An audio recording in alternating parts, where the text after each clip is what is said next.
And right now, I feel like Gucci, the whole LVMH family, is silent right now as far as transition. Yeah.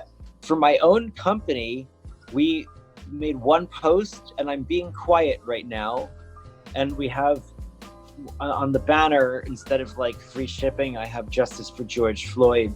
You know, I think it's tacky to be, for my company to be loud right now. I want to be quiet so others can say what needs to be said, you know? That's interesting that you said that, because earlier I was just thinking, I was like, companies that do not have equity in the Black community should either not say anything or ask themselves, before I make a statement, my statement needs to address how I'm going to build Black equity in the Black community moving forward. For me, it's more anger at the Fortune 500 companies, because these words that they're putting out are really not resonating with me or the Black community. And an example would be to put more Black Americans in executive staff and the board. Well, we want to see actions and not words. Like, I think words coming from a corporation are the most hollow bullshit ever, because we know it's penned by a publicist to defend the stakeholders' interests. Just hire more Black people and prove it. How about that? America was not taken politely, right? No, it wasn't. Oh, yeah. So when we march or protest and people say, well, if you do it, you have to do it peacefully, why? Because that's not the precedent that was set beforehand. Oh, I know. Yeah, there's a lot of like built-in hypocrisy to the official storyline. That like you really start to, when you sit back and think about it and really like chew it over, you just kind of like, oh, okay. And that's one example. Check it out. I think there might be an episode of White Flight out of cities right now. Notice that all the rich white people already left the cities because of COVID. And now, because of all this looting and stuff, they're probably like, I'm not going back, Think about how that's going to impact real estate prices. Yeah, I was thinking about this. This has repercussions, Because remember, like in 1968 in Newark, in New Jersey, the White Flight happened after the riots, and they never came back. People never came back to like downtown Newark, New Jersey. Yeah, because the real estate market always follows the economy there's a lag by like about 6 months. The economy right now is like really in the gutter. I mean, we're having the biggest recession we've had in like 100 years or something crazy.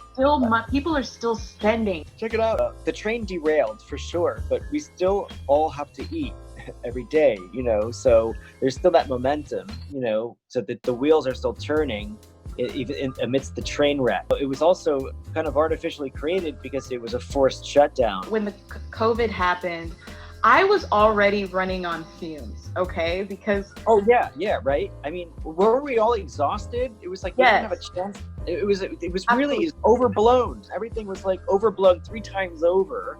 Mm-hmm. And on top of it, all the anxiety of all this like this Trump stuff, and craziness. So it was like it's getting worse and worse and worse and worse and worse and worse. And then COVID is like worse. And then George Floyd is like, boom. Speaking of George Floyd, during the protests when it was here in Houston, I did not watch the video because I was like, I don't want to watch anyone die. The video online. Like, I can't. It makes me sick, It does. But then I did the march. And like when you do stuff like that, something inside of you changes. So I was like, I want to get the anger. I want to understand what could possess someone to burn a building down. And I was like, I need to watch that video in its entirety. So I did, and I get it. And, that rage. Yeah, come on. That was a lynch. That was basically lynching, and that was what they were arguing about. Like who was it? Cory Booker, introduced the legislation 2 days ago about making lynching finally a crime, a federal crime. They passed that in the Senate today. Thank God. Yeah. But that scumbag Rand Paul was like arguing against it. I mean, he really has some nerve. So, as a Black person, what is the threat that every time a big group of Black people succeed, what is the thread that white people feel the need to push down? I don't know, because like I root also for people of color like winning.